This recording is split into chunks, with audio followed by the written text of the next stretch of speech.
नमस्कार विद्यार्थी मित्रांनो.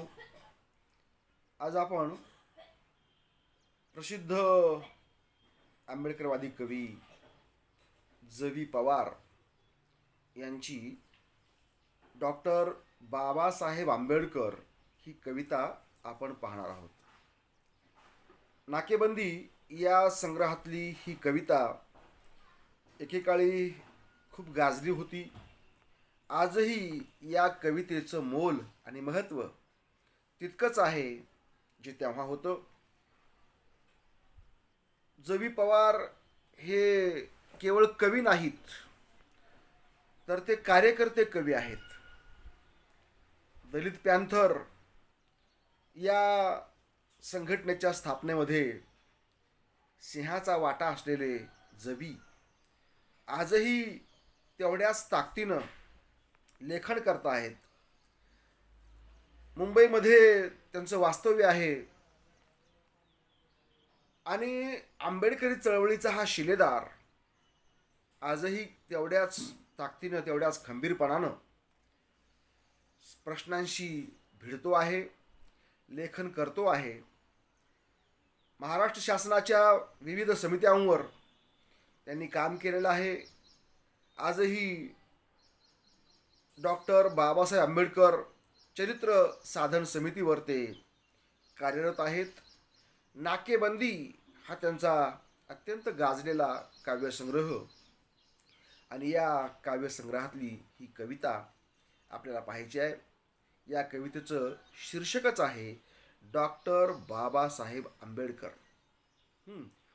बघा, डॉक्टर बाबासाहेब आंबेडकर हे नुसतं नाव नाही, तर ते एका युगाचं नाव आहे. महानायक युगायुगातून एकदाच जन्माला येत असतात, असे महानायक आहेत डॉक्टर बाबासाहेब आंबेडकर. जगामध्ये ज्यांचा उल्लेख मॅन ऑफ नॉलेज असा केला जातो. अमेरिकेतल्या कोलंबिया विद्यापीठानं त्यांना ज्ञानाचा किताब बहाल केलेला आहे. कमीत कमी वेळेमध्ये जास्तीत जास्त पदव्या त्यांनी प्राप्त केलेल्या आहेत. डॉक्टर भीमराव रामजी आंबेडकर असं त्यांचं मूळ नाव.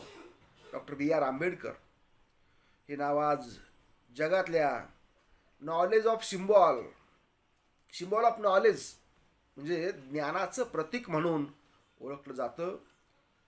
ज्या महामानवानं इथल्या व्यवस्थेला उलथून टाकण्याचं ऐतिहासिक असं कार्य केलं, जी अमानवी अशी व्यवस्था होती, चातुर्वर्णी व्यवस्था आहे अशी उभी होती.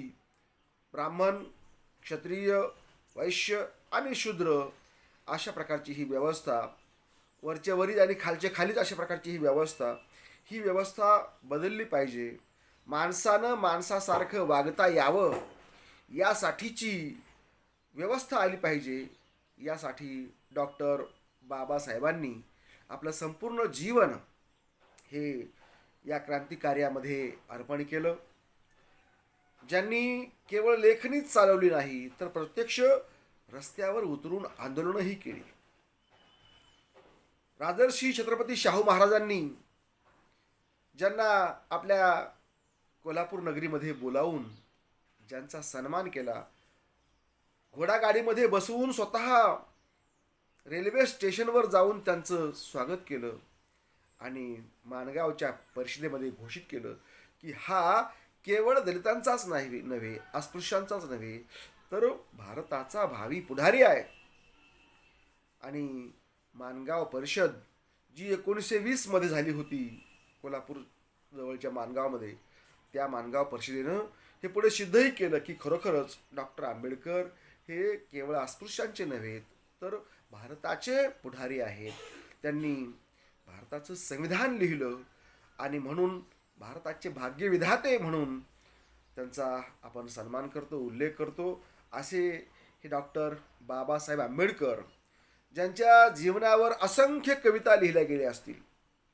मला असं वाटतं की जगातला हा एकमेव असा महामानव असेल की ज्यांच्या जीवनावर एवढ्या प्रचंड प्रमाणामध्ये काव्यलेखन केलं गेलं. डॉक्टर आंबेडकरांवर अनेकांनी कविता लिहिल्या. नामदेव ढसाळ, यशवंत मनोहर अशा महान कवींनी तर लिहिल्या, परंतु अलीकडच्या नव्या दमाच्या अनेक कवींनीही बाबासाहेबांवर कविता लिहून आपल्या भावना व्यक्त केल्या. जवी पवार हे तसे पहिल्या पिढीतले कवी. नाकेबंदी हा त्यांचा गाजलेला काव्यसंग्रह आणि या काव्यसंग्रहातली ही कविता विद्यार्थी मित्र हो खास आपल्यासाठी. बघूयात ही कविता आणि नंतर आपण या कवितेचं थोडक्यामध्ये विश्लेषण बघूयात. डॉक्टर बाबासाहेब आंबेडकर. तू निघालास तेव्हा काळोखाचं राज्य होतं. तू निघालास तेव्हा काळोखाचं राज्य होतं.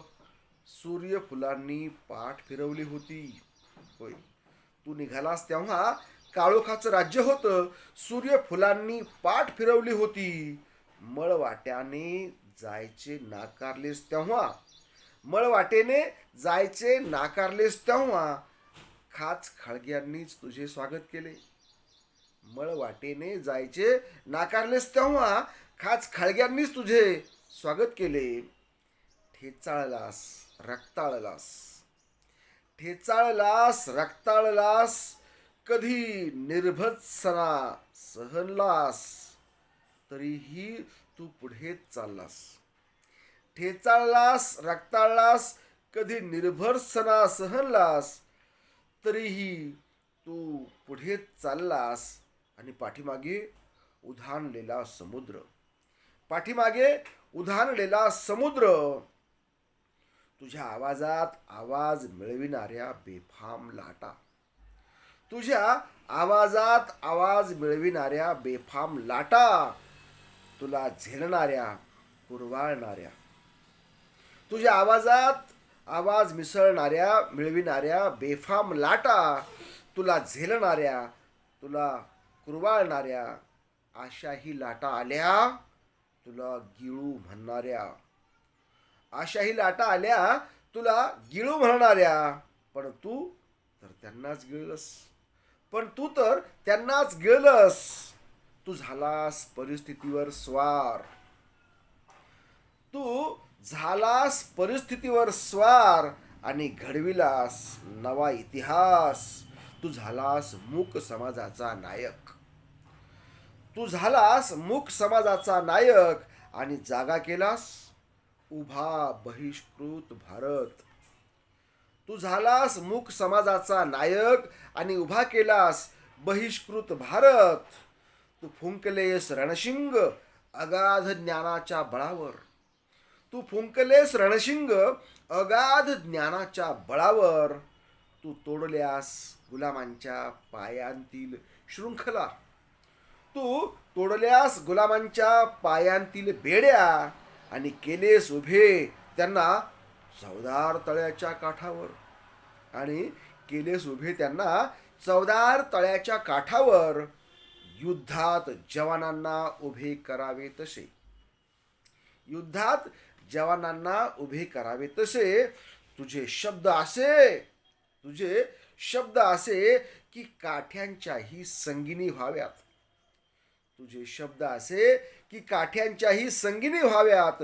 तुझा संघर्ष असा की महाकाव्ये तुझ्या पायाजवळ गळून पडावी. तुझा संघर्ष असा की महाकाव्य तुझ्या पायाजवळ गळून पडावीत. ओरबडलास भूतकाळ शिलगावलीस म्हणे. ओरबडलास भूतकाळ शिलगावलीस म्हणे. मुक्त केलीस हिसकावलेली शस्त्र आणि पुकारलेस युद्ध. मुक्त केलीस हिसकावलेली शस्त्र आणि पुकारलेस युद्ध. तुझ्या डरकाळीने हादरलं आकाश. तुझ्या डरकाळीने हादरलं आकाश. डचमळली पृथ्वी. तुझ्या डरकाळीने हादरलं आकाश. डचमळली पृथ्वी. आणि बघता बघता चवदार तळ्याला आग लागली. आणि बघता बघता चवदार तळ्याला आग लागली. आज 50 वर्षांनी अनुभवतोय. सूर्यफुले तुझा ध्यास घेत आहेत. सूर्यफुले तुझा ध्यास घेत आहेत. बिगुल प्रतीक्षा करतोय. चवदार तळ्याचं पाणी चवदार तळ्याचं पाणी, पण तेही आता थंड झालंय. आणि तू पेटवतोयस मला. आता समुद्राला आग आपणच लावली पाहिजे. आता समुद्राला आग आपणच लावली पाहिजे. आता समुद्राला आग आपणच लावली पाहिजे. मित्रहो, ही कविता नुसती कविता नाही, ही आग आहे अंतःकरणात पेटून उठलेल्या कार्यकर्त्याची. डॉक्टर बाबासाहेब आंबेडकरांचा संपूर्ण जीवन प्रवास या कवितेमध्ये कवीनं चित्रित केलेला आहे. बाबासाहेबांनी पहिलं वृत्तपत्र काढलं. बाबासाहेबांनीच या सार्वजनिक जीवनामध्ये प्रवेश केला, तोच वृत्तपत्राच्या माध्यमातून 1920ला. आपलं शिक्षण पूर्ण करून जेव्हा ते विलायतीहून परत आले, तेव्हा राजर्षी शाहू राजांनी त्यांचा सत्कार केला, माणगाव परिषद घेतली आणि या परिषदेमध्ये घोषित केलं की हा भारताचा पुढारी आहे. बाबासाहेबांची मिरवणूक काढली आणि त्याच सभेमध्ये मूकनायकसाठी त्यांनी काही एक रक्कम दिली आणि त्या रकमेवर मूकनायक नावाचं एक नियतकालिक बाबासाहेबांनी मुंबईतून चालवलं. तू झालास मूक समाजाचा नायक. जो समाज हजारो वर्ष वाचा असूनही मुका होता, पाय असूनही पांगळा होता, अशा समाजाला बोलण्याचं, चालण्याचं ऐतिहासिक धैर्य डॉक्टर बाबासाहेब आंबेडकरांनी दिलं. मूकनायक चालवलं त्यांनी आणि त्याचबरोबर त्यांनी अनेक लढे केले, आंदोलनं केली. चांगली प्राध्यापकाची नोकरी मुंबईमधली त्यांनी सोडून दिली आणि बहिष्कृत हितकारिणी सभा ही पहिली संस्था स्थापन केली. लोक मिळत गेले आणि कारवा बनत गेला. बाबासाहेबांनी अनेक आंदोलनं केली. त्यातलं अतिशय महत्त्वाचं आंदोलन म्हणजे महाडच्या चवदार तळ्याचं पाणी. या चवदार तळ्याच्या पाण्यावर गाढवं, कोल्हे, कुत्रे पाणी पित होते, प्राणी पाणी पित होते, परंतु तिथं मात्र अस्पृश्य म्हणून माणसांना प्रतिबंध केला जात होता. अशा त्या चवदार तळ्यावर, रायगड जिल्ह्यातल्या रायगड किल्ल्याच्या पायथ्याशी असलेल्या या चवदार तळ्यावर माणसांना मात्र प्रवेशबंदी होती अस्पृश्य म्हणून. तेव्हा बाबासाहेबांनी तिथं आंदोलन केलं आणि आपल्या कार्यकर्त्यांसह तिथं हा सत्याग्रह केला. ते मुठभर पाणी त्यांनी उचललं, प्राशन केलं. हा नुसता प्रतिकात्मक लढा नव्हता, तर हा समतेचा, मुक्तीचा संघर्ष होता, मानवमुक्तीचा हा संघर्ष होता. आणि म्हणून कवीनं इथं सांगितलं की तू झालास मूक समाजाचा नायक आणि उभा केलास बहिष्कृत भारत. बाबासाहेबांच्या दुसऱ्या वृत्तपत्राचं नाव होतं बहिष्कृत भारत. आधी मूकनायक, त्यानंतर बहिष्कृत भारत, त्यानंतर जनता, अशी अनेक वृत्तपत्रे बाबासाहेबांनी काढली. त्याचा उल्लेख या ठिकाणी हा कवी करतोय. आणि चवदार तळ्याच्या काठावर जसे सैनिक उभे करावेत, तसे ही जनता, यामध्ये अनेक प्रकारचे लोक होते. बहुजन समाजातले लोक होते, जे जे मानवतावादी होते, ते सगळे होते. आणि त्या बाबासाहेबांच्या शब्दांनी काठ्यांच्याही संगिनी झाल्या, असं इथं कवी उल्लेख करतोय. आणि सगळी महाकाव्य तुझ्या पायाजवळ गळून पडावीत, असं तुझं भाष्य, असं तुझा अभ्यास, असं तुझं अगाध ज्ञान, असा गौरव या ठिकाणी कवी करतोय. ओरबडलास भूतकाळ म्हणजे भूतकाळाचा अभ्यास केला. बाबासाहेब एका ठिकाणी म्हणतात की ज्या समूहाला, देशाला आपला इतिहास माहीत नसतो, भूतकाळ माहीत नसतो, तो समूह, तो देश, आपला वर्तमान, आपला भविष्यकाळ हा कधीही घडवू शकत नाही. आणि म्हणून बाबासाहेबांनी इतिहासाचं अवलोकन केलं, त्यांनी अभ्यास केला. हु वेअर द शूद्राज, शूद्रपूर्वी कोण होते, अस्पृश्य मूळचे कोण होते, भारतीय जाती संस्थेचा प्रश्न, हा सगळा त्यांनी इतिहास शोधून काढला. आणि हा सगळा इतिहास लिहिला. तेव्हा त्यांना कळालं की मनुस्मृती हे आमच्या दुःखाचं कारण आहे. आणि त्या मनुस्मृतीचं दहन त्यांनी जिथं चवदार तळ्याचा सत्याग्रह केला होता, त्याच महाडमध्ये त्यांनी केलं. आणि अशा तऱ्हेनं आज असंख्य संघर्ष त्यांनी केले. परंतु या चवदार तळ्याच्या संघर्षाला 50 वर्ष झाल्यानंतर सिंहावलोकन करावं, तसं हा कवी सिंहावलोकन करतोय आणि म्हणतोय की आता तर सर्व काही आलबेल आहे.